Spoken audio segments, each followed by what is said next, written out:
Afin de réaliser un biscuit pistache, nous avons besoin de pâte d'amande à 50%, de pâte de pistache, d'œuf entier, de jaune d'œuf, de farine courante, de blanc d'œuf et de sucre semoule. Dans la cuve d'un robot coupe cutter, disposez la pâte d'amande et la pâte de pistache. Mixez le tout afin de former une pâte plus ou moins homogène.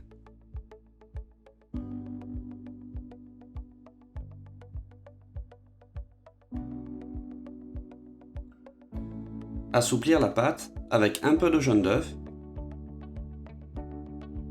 Mixer à nouveau. Il est important d'intégrer les jaunes d'œuf graduellement afin d'obtenir une pâte bien lisse.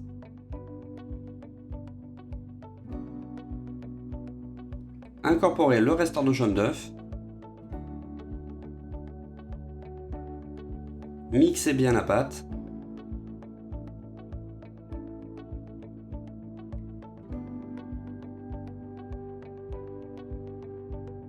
Intégrez en cours de mélange les œufs entiers afin de bien détendre la masse.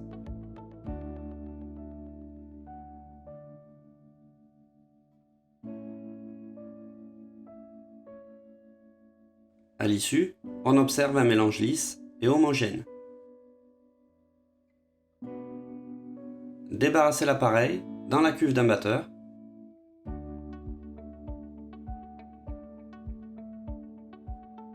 Procédez au battage de la préparation à l'aide d'un fouet.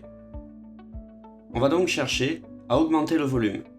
Ceci étant possible grâce à la teneur en protéines des œufs et à leur capacité sous l'action du fouet du robot à retenir et stabiliser des bulles d'air dans la masse pour obtenir après cuisson un réseau alvéolé. Montez les œufs jusqu'à obtenir une texture aérée et souple. Plus précisément, on parle de texture au ruban ou monter les œufs au ruban. Incorporez la farine. Bien mélanger la pâte. Une fois le mélange lisse et homogène, réservez. Parallèlement, nous aurons besoin de monter les blancs d'œufs qui seront meringués avec du sucre.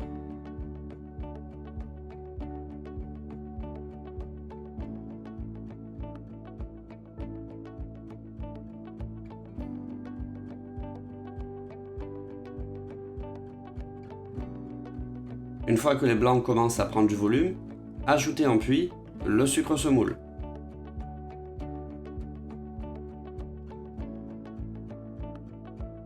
Il est important de ne pas trop serrer les blancs afin de faciliter leur incorporation. Plus la masse est compacte, plus il sera difficile d'obtenir un mélange homogène.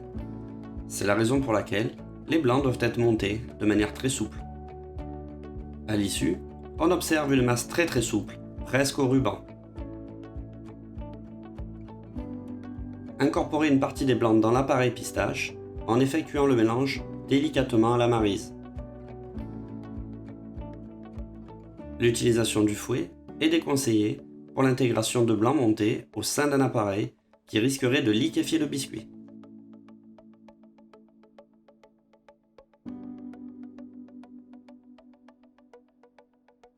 Intégrez la deuxième partie des blancs.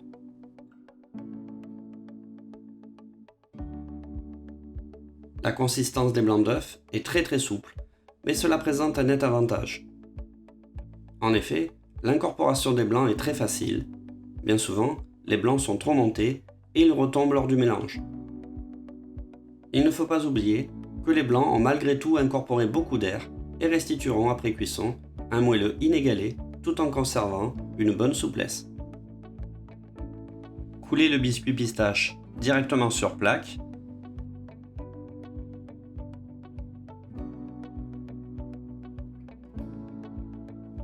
Étalez le biscuit sur plaque à l'aide d'une spatule coudée. Enfournez à 180 degrés environ 12 minutes.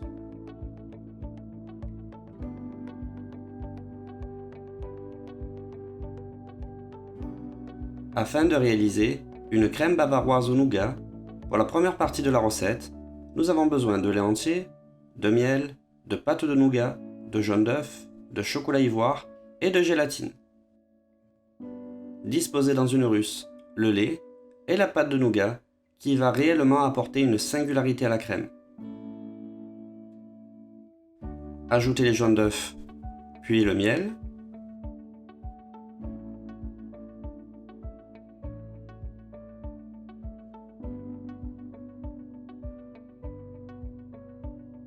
Homogénéisez tous ces ingrédients au fouet et chauffez le tout qu'on montera en température jusqu'à 83 degrés.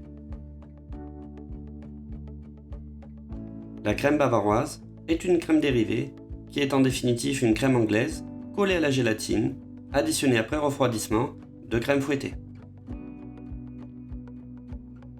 Menez la cuisson en vannant la crème, c'est-à-dire en effectuant un 8 à l'aide de la spatule exoglace à l'intérieur de la russe. Spatule exoglace qui sera privilégiée afin de ne pas générer trop de bulles. Au niveau HACCP et plus généralement de l'hygiène, il est important de maîtriser le protocole. Pour éviter tout risque bactériologique, on peut privilégier l'utilisation de jaunes d'œufs pasteurisés, qu'on appelle ovoproduits, à l'instar d'œufs coquilles qui peuvent présenter un risque de contamination si la manipulation des œufs n'est pas conforme. La cuisson de la crème anglaise est très délicate et peut engendrer une crème totalement inconsommable si elle est mal réalisée. Afin d'assurer une cuisson sans encombre, ne pas hésiter à vous munir d'un thermomètre pour contrôler la température. Celle-ci ne doit pas excéder les 83 degrés, qui est la température optimale de cuisson de la crème anglaise. Au-delà de cette température, il y a un risque de coagulation non désirée des jaunes d'œufs, que l'on appelle la flocculation. Il faut donc absolument contrôler la température de la crème anglaise, et donc de la cuisson. On doit également observer les changements de consistance de la crème. On dit qu'on cuit la crème à la nappe. La crème anglaise est une des crèmes les plus fragiles en pâtisserie, il faut donc assurer un protocole dans des conditions d'hygiène strictes. La crème arrive bientôt au terme de sa cuisson et il sera nécessaire de lui porter une attention particulière. Feu éteint, intégrez le chocolat ivoire et la gélatine.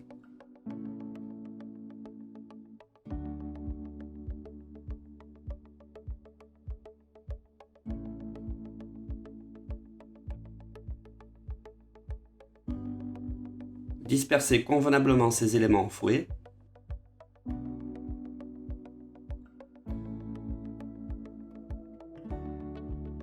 Débarrassez la crème dans une calotte. Refroidir la crème jusqu'à atteindre une température entre 15 et 20 degrés. Filmer au contact et entreposer en cellule de refroidissement. Une fois la crème conditionnée, il va être important de faire chuter sa température rapidement afin de ne pas développer de bactéries. Nous allons donc l'entreposer en cellule de refroidissement afin de faire chuter rapidement cette température.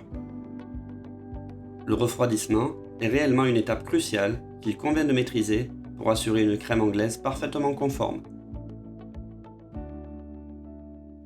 Pendant le refroidissement, montez une crème fouettée en maintenant une crème très souple et réservée. À 15-20 degrés, on observe une consistance semi-épaisse caractéristique.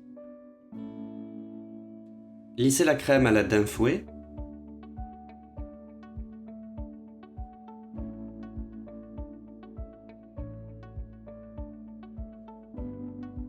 Intégrez de la crème fouettée qui aura été montée très souple.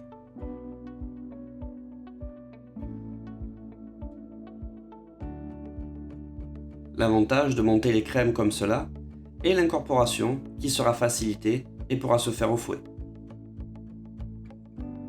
De plus, on obtiendra une texture très intéressante, mousseuse, sans avoir le goût de beurre, qui pourrait ressortir si la crème est trop montée.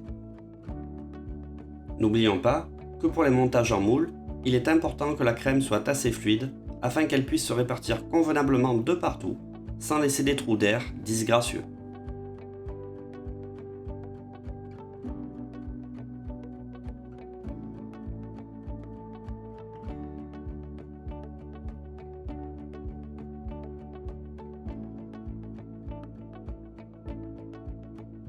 Une fois prête, utilisez rapidement.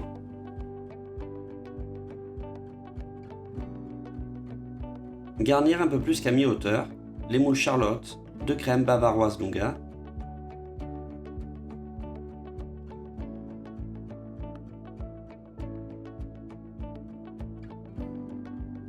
Placez en insert des framboises fraîches en les positionnant bien au centre.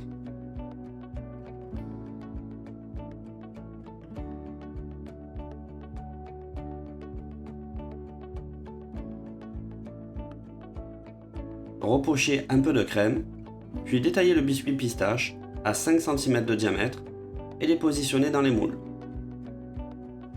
Veillez à ce qu'ils ne touchent pas les bords.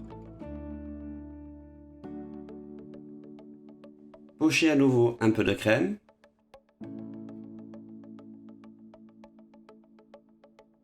Lissez et entreposez en surgélation pour bloquer et faciliter le démoulage. À l'issue, démoulez et floquez les gâteaux. Floquez-les à l'aide d'un appareil à flocage velours ou à l'aide d'une bombe à spray velours. Les gâteaux doivent être parfaitement surgelés afin que le flocage soit réussi. En effet, c'est réellement là que le flocage rendra son plus bel effet. Disposez les gâteaux sur socle.